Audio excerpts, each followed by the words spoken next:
Septembre 2022, nous étions un certain nombre d'universitaires avec notre déguisement universitaire habituel, dire les toges, les toques et tout ça, à célébrer Denis Meadows, qui devenait docteur honoris causa de l'École normale supérieure de Lyon. C'était un moment très spécial avec des conférences exposées, conférences fort intéressantes que vous pouvez retrouver sur Internet assez facilement. Et aussi le moment de faire le point, 50 ans exactement après la publication, 50 ans et quelques mois après la publication de ce rapport de 1972 qui avait eu un tel impact. Denis Meadows lui-même est âgé de 80 ans maintenant, toujours actif, toujours engagé dans les suites de ce rapport qui a changé sa vie et qui a changé bien des choses dans les doctrines, dans les façons de concevoir l'écologie et l'économie. Voici à gauche l'ouvrage original, The Limits to Growth, dans sa version de publication originelle. 4 auteurs indiqués, Donella et Denis Meadows, un couple, Jürgen Randers et William Behrens. Et puis, c'était un rapport qui était demandé par le Club de Rome, un laboratoire d'idées ou un think tank international occupé qui s'intéressait aux questions de développement économique soutenable, comme on pourrait dire maintenant.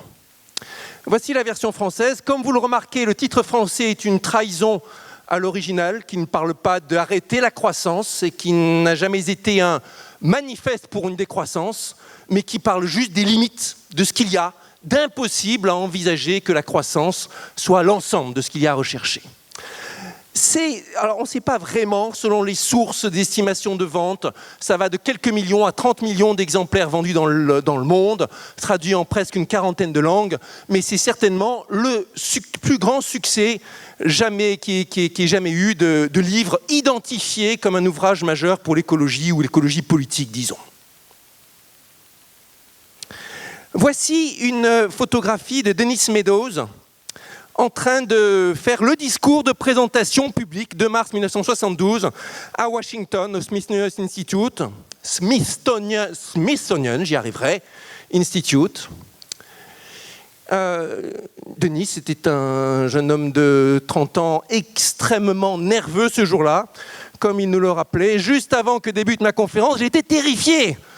Je me disais, tout ce que je vais dire, ces gens vont le comprendre, ils le savent déjà, ils s'ennuieront à mourir.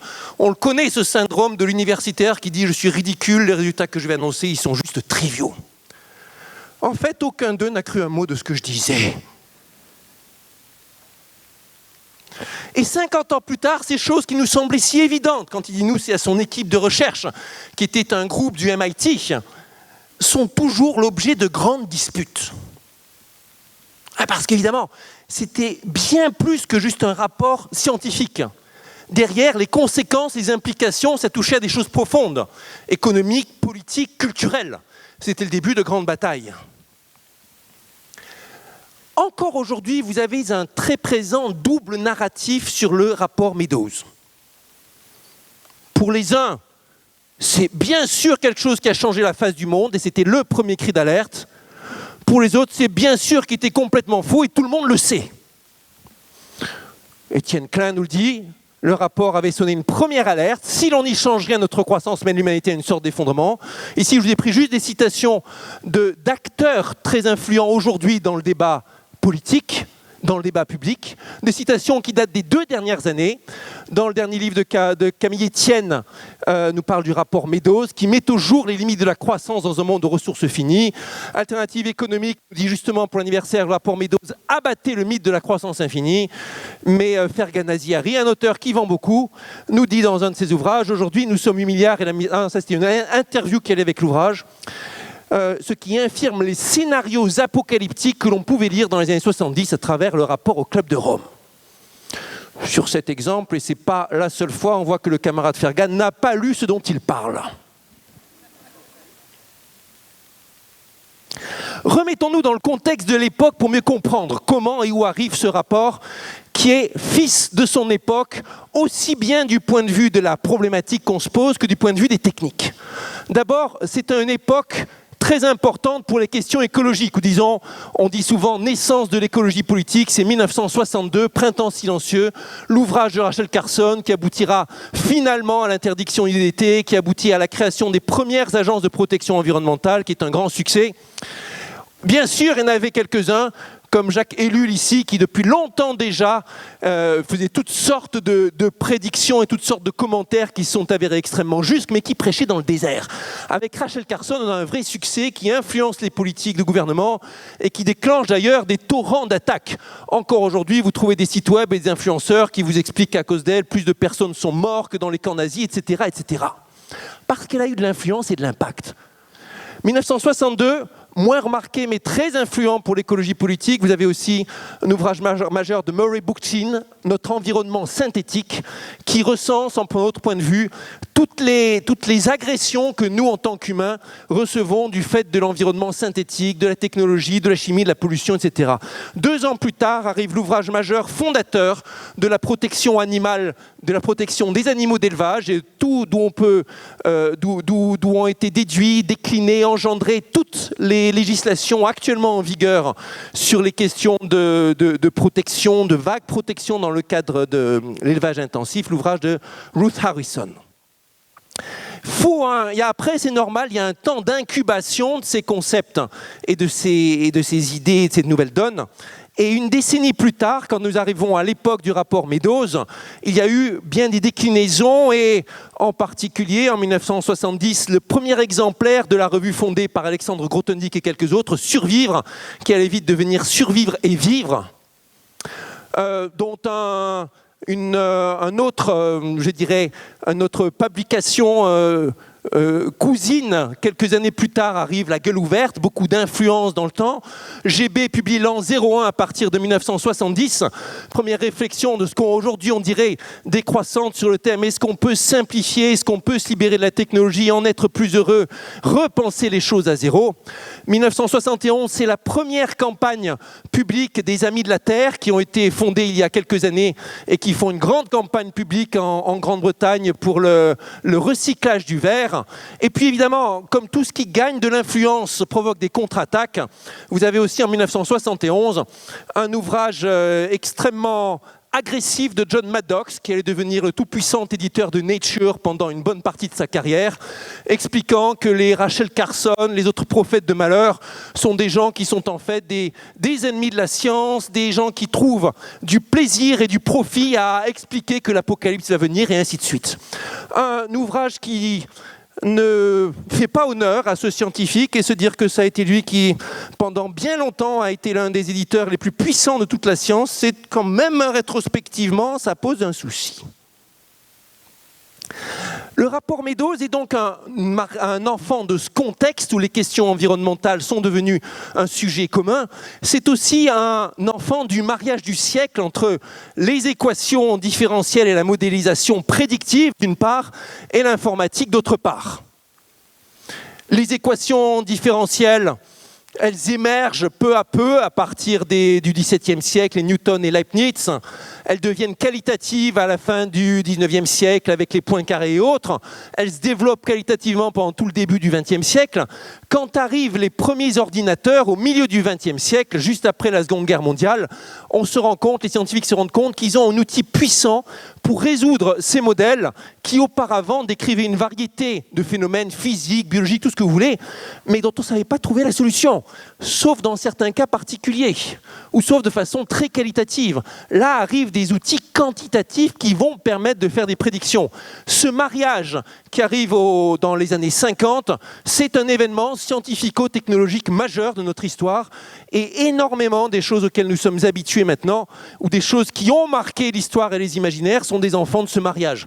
Depuis le fait de simplement pouvoir envoyer un homme sur la Lune, à la compréhension des variations des planètes, ou le fait de pouvoir avoir des estimations météo, ou de faire des constructions de technologies selon telle ou telle forme, et ainsi de suite. Et le rapport Meadows arrive exactement quand il devient possible de s'interroger à ces questions d'une façon informatique. Il y a aussi une rencontre humaine derrière, entre deux très fortes personnalités dans leurs parties respectives. D'une part, Aurelio Peccei, le président fondateur du Club de Rome, un industriel italien avec une très forte histoire personnelle. Il a résisté au pouvoir fasciste, il a été mis en prison et libéré à la fin de la guerre. Il a été PDG de grosses boîtes comme Olivetti. Il a une grande influence sur l'industrie automobile et en même temps, il est soucieux des questions d'intérêt du monde et il se pose la question, donc le Club de Rome, c'est ce club international où on se pose la question, ok, pour faire de l'industrie, du business, mais c'est quoi le sens à donner à tout ça et comment faire en sorte que le monde ne replonge pas dans des horreurs telles qu'on a pu les voir et qu'on arrive à gérer tous ensemble harmonieusement nos rapports. J.W. Forrester, lui, est un de ces... et dans le MIT, l'un des experts dans la simulation des équations différentielles et des systèmes dynamiques complexes. Et il monte tout un groupe qui s'entraîne à résoudre des équations avec ces techniques nouvelles à l'époque d'informatique. Les deux se rencontrent dans une conférence sur l'urbanisme et puis Peccei tente de convaincre Forrester d'utiliser ces nouvelles technologies pour travailler sur ces problèmes. Qu'est-ce que l'ordinateur, qu'est-ce que les systèmes dynamiques peuvent dire sur notre façon de gérer le monde ? Et ça donnera le rapport Meadows. Donc cette rencontre a été extrêmement productive, sur laquelle Forrester lui-même a travaillé et a mis toute une équipe en place. La méthodologie était très bonne. Forrester, d'une part, a attaqué le problème lui-même avec ses outils et en même temps a chargé un sous-groupe de travailler sur le même problème indépendamment de lui, avec les mêmes méthodes et tout, mais de ne pas reprendre les méthodes, mais de développer leur propre équation, plus complexe que celle que lui-même utilisait.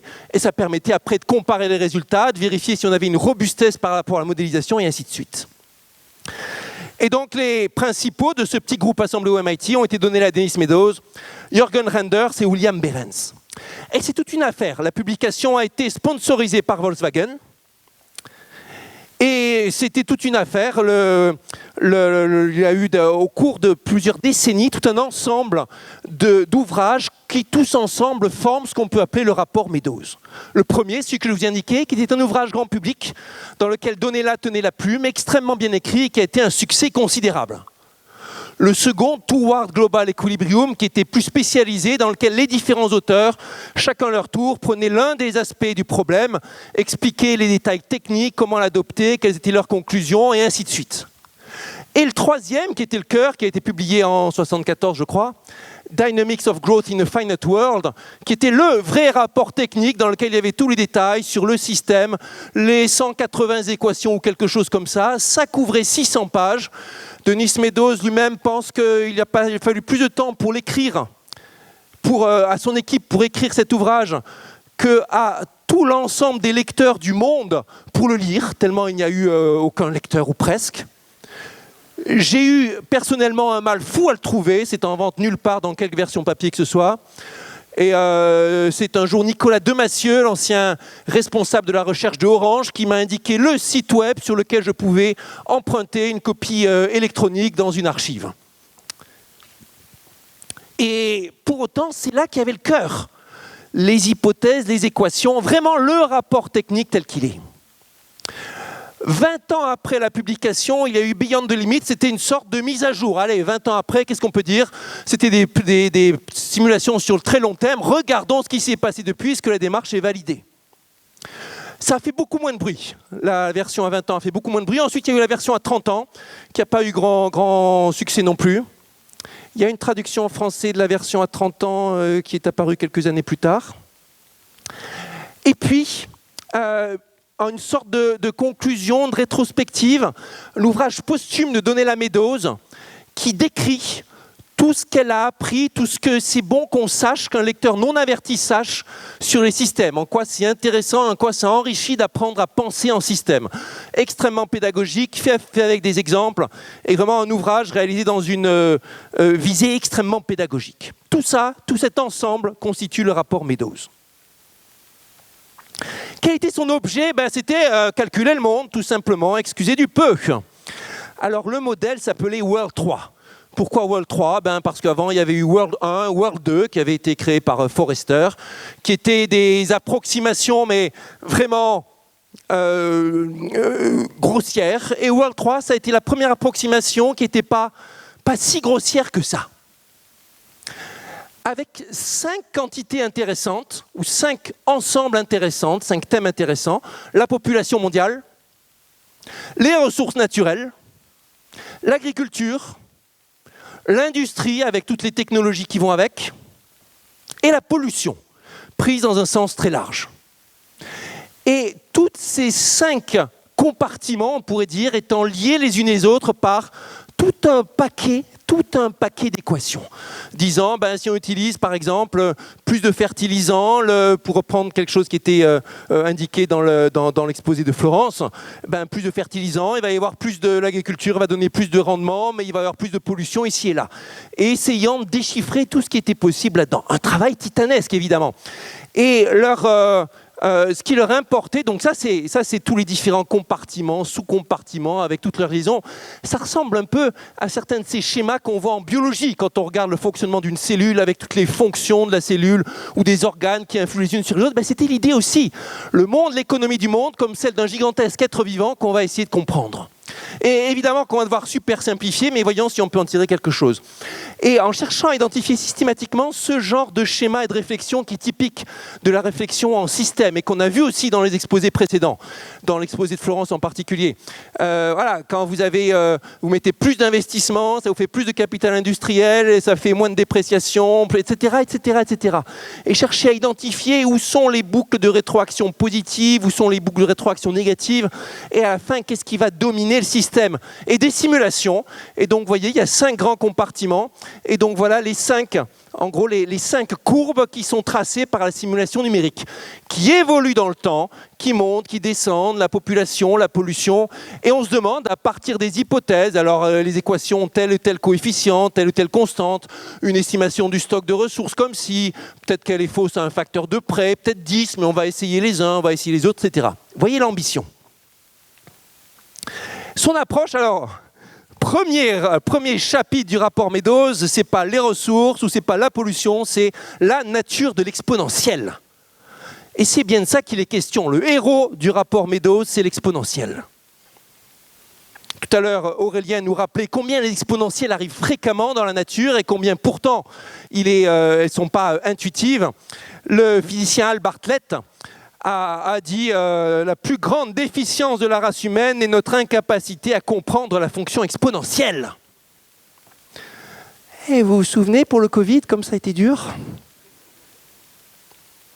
Alors ensuite, dans l'approche du rapport, comme je vous disais, revoir toutes ces questions avec une approche dynamique, ces questions de l'économie mondiale, où on s'intéresse à la structure et aux lois qui gouvernent les différents acteurs, les différents paramètres, quelles sont les boucles et quels sont les mécanismes. Où sont les couplages et où sont les rétroactions? Où est-ce que ça a tendance à exploser parce que c'est une exponentielle positive? Ou est-ce que ça a tendance à se stabiliser parce que c'est une exponentielle négative? Comment est-ce que ça s'adapte? Comment est-ce que ça s'organise? Et comme vous le voyez, comme vous le comprenez ici, c'était pas juste qu'est-ce qui va se passer, c'était essayons de comprendre quels sont les facteurs importants. J'ai 180 équations ou quelque chose comme ça, avec plus de 300 variables, mais il y en a qui sont plus importantes que d'autres. Quand je dois discuter avec un décideur ou me faire une représentation mentale, c'est quoi les variables clés que je dois avoir en tête? Et c'est l'étude du système et l'étude de l'évolution qui va nous le dire. Alors, 12 scénarios différents en fonction de l'incertitude sur les ressources, de l'incertitude sur le progrès technologique, etc., etc. Une où on continue à faire les choses comme elles sont maintenant, une où on change de comportement. Donc en fonction des variations, des évolutions politiques et technologiques ou comportementales, 12 scénarios différents. Des simulations sur 200 ans. Alors il y a des simulations, on simule de 1900 à 2100, en essayant de reproduire, d'abord il faut que le modèle reproduise ce qui s'est passé avant, ou ce qui est estimé s'être passé avant la date de la simulation, et ensuite on regarde ce qui va après. Par pas de 6 mois. Travail de Romain. Le genre de courbe qui en sort, vous voyez, 2 scénarios différents donnent 2 résultats complètement différents. Par exemple, dans le deuxième scénario, on a multiplié par 2 la quantité de ressources totales, parce que juste il y a tellement d'incertitudes, et on voit qu'il y a des différences par rapport à ce qui se passe. Vous voyez qu'il y a certaines choses qui sont conservées, les pics de pollution, vous voyez qu'il y a d'autres choses qui ne le sont pas, vous voyez que la façon dont la food est disponible, la nourriture est disponible, dans un cas ça s'effondre, dans l'autre cas ça reste assez solide, et ainsi de suite. Les conclusions. Alors les conclusions ont été tellement décriées, tellement transformées que c'est bon de les regarder dans le texte, dans la source. Nos conclusions, donc c'est très bien fait. On résume, voici les 3 conclusions principales. Premièrement, si, et j'insiste sur le si les tendances de croissance du monde, dans la population mondiale, et dans l'industrialisation, et dans la pollution, et dans la production de nourriture, et dans la façon dont on ponctionne les ressources, si ça continue sans changement, alors les limites de la croissance sur cette planète seront atteintes à un moment d'ici un siècle au maximum. D'ici un siècle au maximum.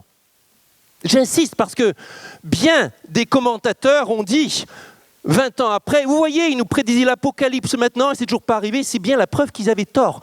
Où est-ce qu'on voit les 20 ans ici? Rien.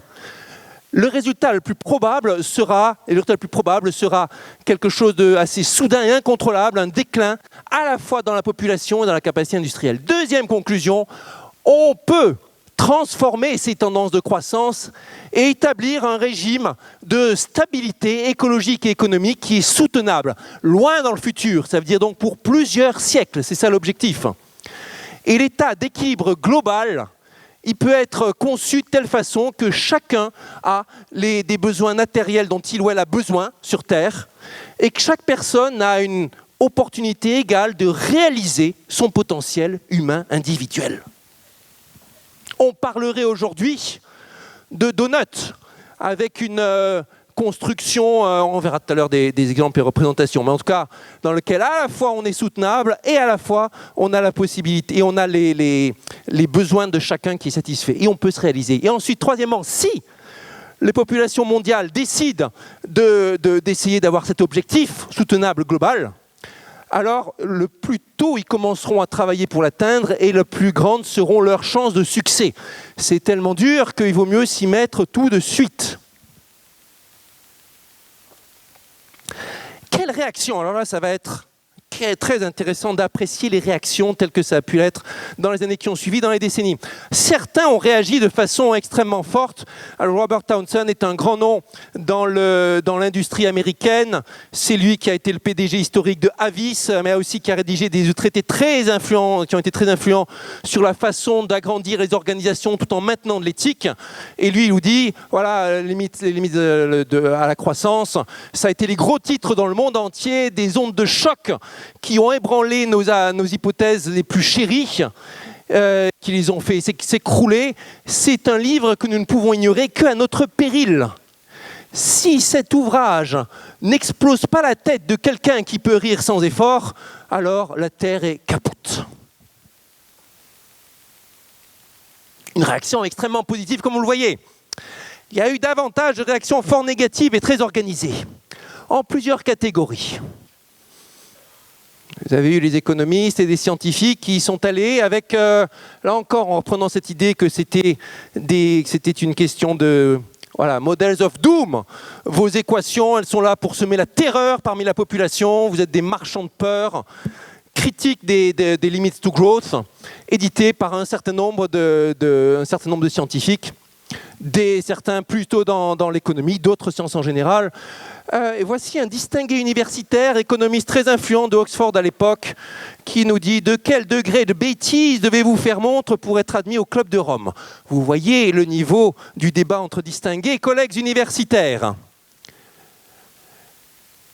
Plus délicat, ça c'est une critique, on va dire, venant plutôt du côté technophile.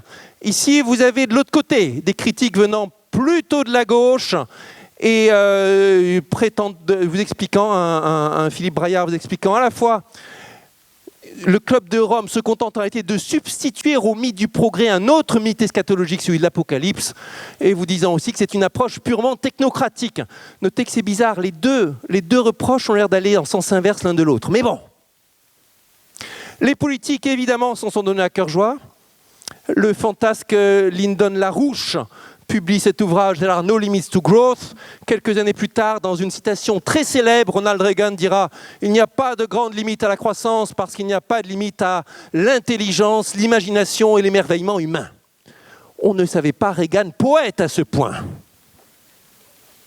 Et comme vous l'imaginez, le boulot des politiques dans les gouvernements américains qui se sont succédés a été non seulement de ne surtout suivre aucune des recommandations qui pouvaient se dégager de ce rapport au Club de Rome, mais aussi de trouver quels étaient les conseillers qui allaient leur dire exactement qu'il ne fallait surtout pas l'écouter. Parmi les éditorialistes ou les commentateurs, les économistes avec de l'influence, en voici deux. Un Ronald Bailey qui a été le premier à attaquer à la fin des années 80 systématiquement le rapport du Club de Rome en disant leurs prédictions ne sont pas réalisées, tout est faux. Et d'ailleurs, je vais vous expliquer, voici les tendances globales que toute personne intelligente devrait savoir, et il vous explique que nous sommes plus heureux, le monde s'améliore, la pollution baisse, etc., etc. Et tout ça, c'est son effet. Et ici, Björn Lomborg, un économiste danois assez influent, qui nous explique que tout ça c'est de l'idéologie. On entend souvent dire que le monde tel qu'on le connaît va connaître sa fin, d'habitude par écroulement écologique. En effet, plus de 40 ans après que le Club de Rome a publié la mère de toutes les prédictions apocalyptiques de Limits to Growth, ces idées principales, bien que profondément discréditées, sont toujours en train de former les esprits et d'influencer les politiques publiques.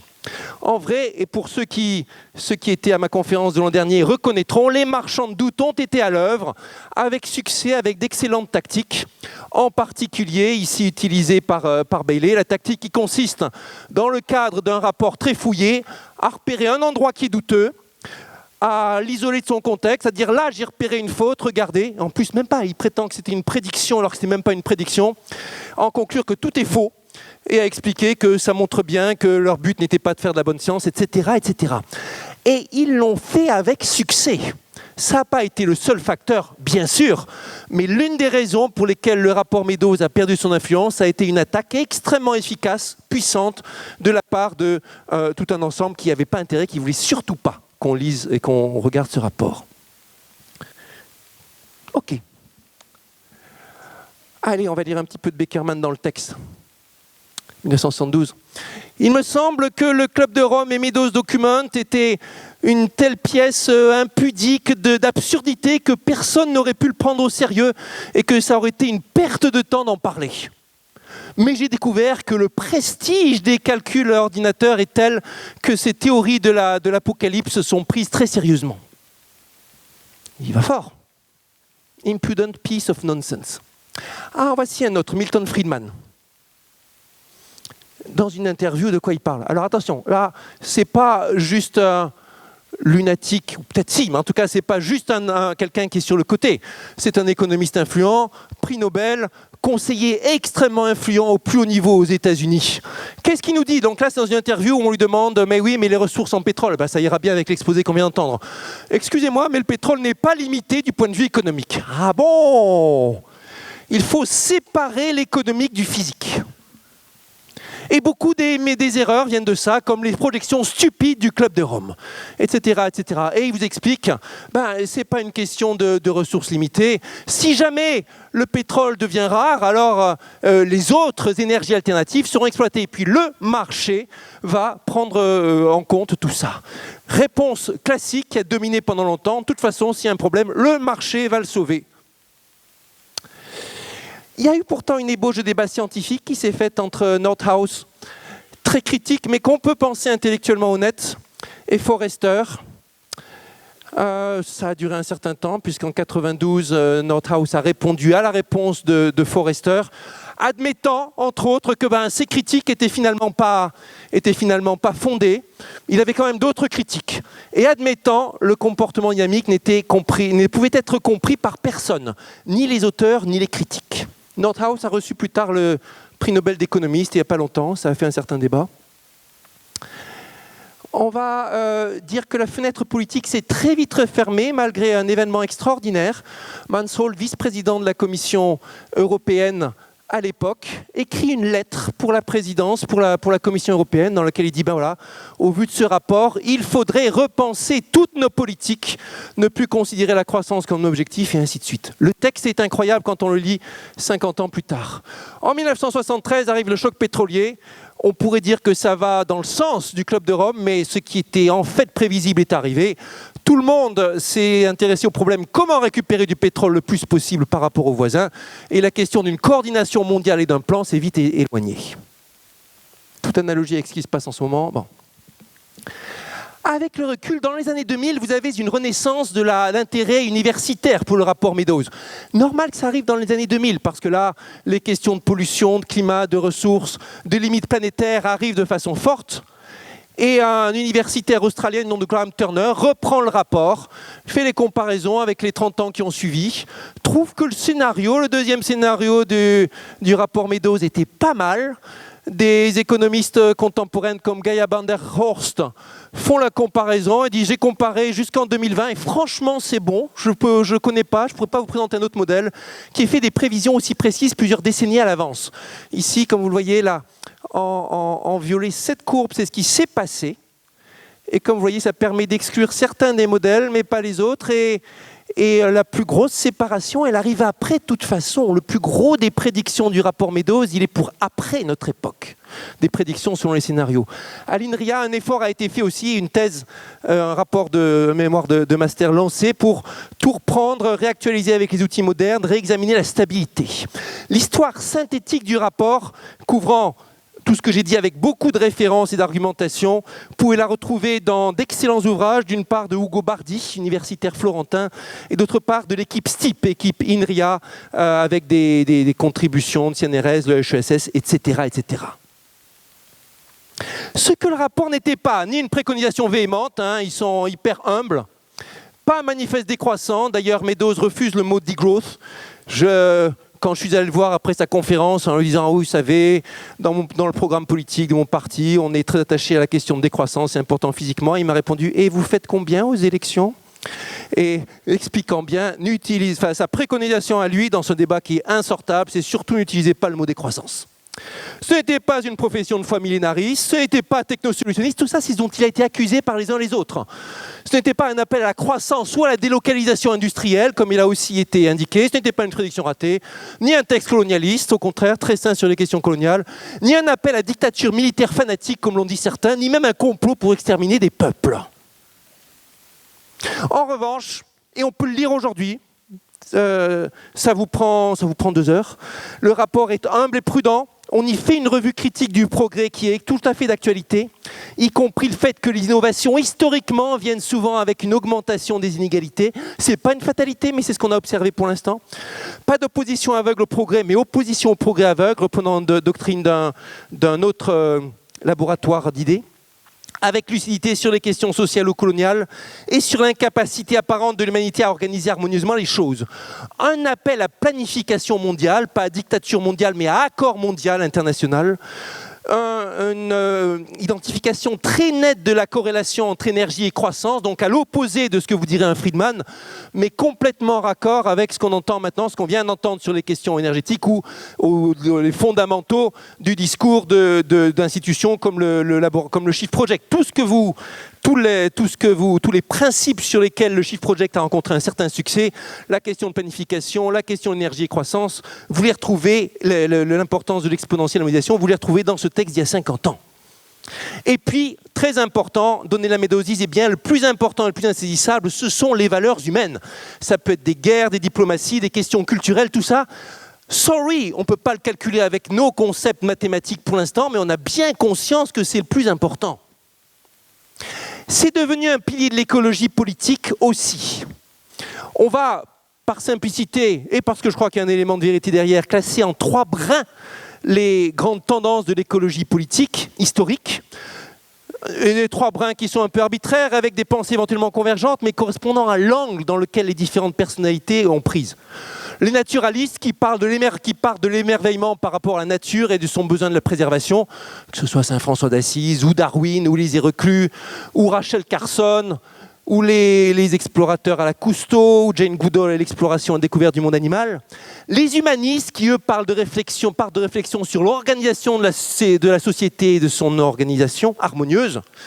Les Ellul, Bookchin, Illich, Gortz, Moscovici, Oreskes, spécialistes des questions de lobbying.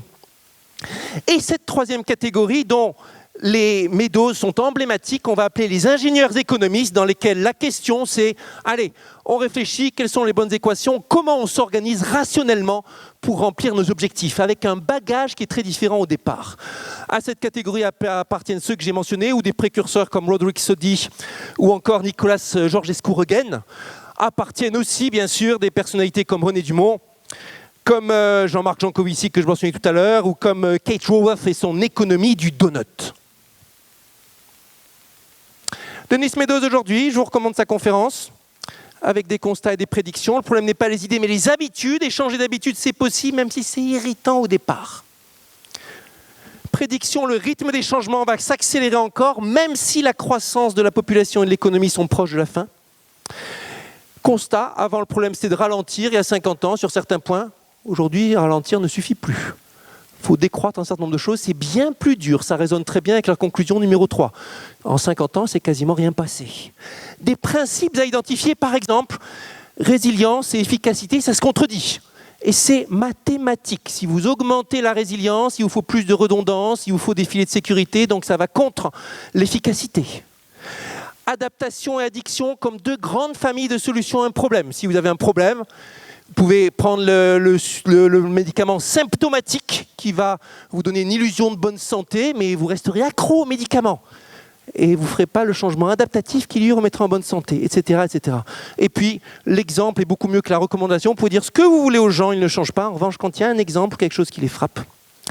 Parmi leurs héritiers, Kate Raworth, que j'ai mentionné tout à l'heure, avec son excellent ouvrage La théorie du donut, dont le principe 4 est mieux connaître les systèmes, avec une longue analyse de ce que la pensée des rapports Meadows donnés là nous apprend.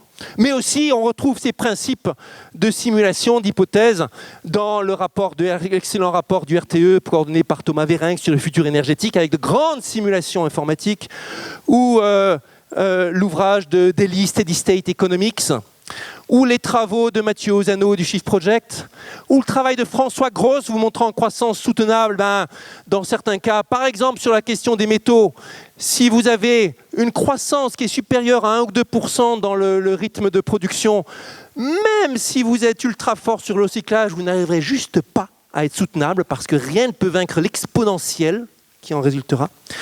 Ou les tentatives du laboratoire d'IDEX Naturae de mettre au point des équations homéostatiques de l'économie qui entraîneraient la stabilité par design. Ou encore, héritier du Club de Rome, l'entrepreneur Gunther Pauli. Diversité de démarche des problèmes. Ici, voici juste une liste de sujets qu'on a travaillé avec mes élèves de l'université Claude Bernard Lyon 1 en Master 1. Des analyses, lectures de ce que dit les rapports du GIEC et de la méthodologie, ou des questions telles que, à coup d'équations et de modèles, est-ce qu'on peut avoir des informations qualitatives sur la capacité d'une espèce à s'adapter au changement climatique, ou des modèles de changement d'opinion, ou les travaux d'Ivar Ekland des collaborateurs sur la soutenabilité des pêcheries, ou les travaux de certaines équipes sur la modélisation du biocontrôle des pucerons par des coccinelles dans le cadre d'agriculture de betteraves qui ne soit pas un usage massif de néonicotinoïdes et d'autres saloperies, ou la question des limites planétaires à respecter. Tout ça, c'est une diversité d'approches, comme vous le voyez, dans lesquelles l'objectif n'est pas forcément l'économie mondiale, mais bien des sous-questions, des sous-sujets sur lesquels on se concentre sur quelque chose, et où les mêmes fondamentaux, quelles équations, quelles simulations, quelle stabilité, quelles variables, quelle rétroaction, que ceux qui présidaient au rapport des Meadows étaient là. Je vous recommande la consultation du site de données La Meadows, qui est une grande variété et grande sagesse aussi. Et la citation de départ, je la remets en adaptant un tout petit peu. La ressource la plus rare n'est ni le pétrole, ni les métaux, ni l'air pur, le capital, le travail, les modèles Comme vous l'avez vu, on ne manque pas de modèles. On en a tous. Qu'on veut, malgré ce qu'on dit, c'est très dur de faire des modèles en économie. On peut toujours essayer et se lancer et multiplier et comparer et ainsi de suite. Ou la technologie. Mais ce qui manque, c'est la volonté de nous écouter les uns les autres et d'apprendre et de chercher à savoir le vrai. Dans bien de ces sujets de transition écologique, et je m'y suis heurté comme des collègues durement en tant que politique, l'ingrédient le plus dur, c'est pas la technologie, c'est pas le modèle, c'est pas les conseils, c'est vraiment de vouloir le faire vraiment. Et sur cette question de volonté, mes chers amis, je vous laisse en compagnie de la suite de ce magnifique marathon des transitions. Merci à vous.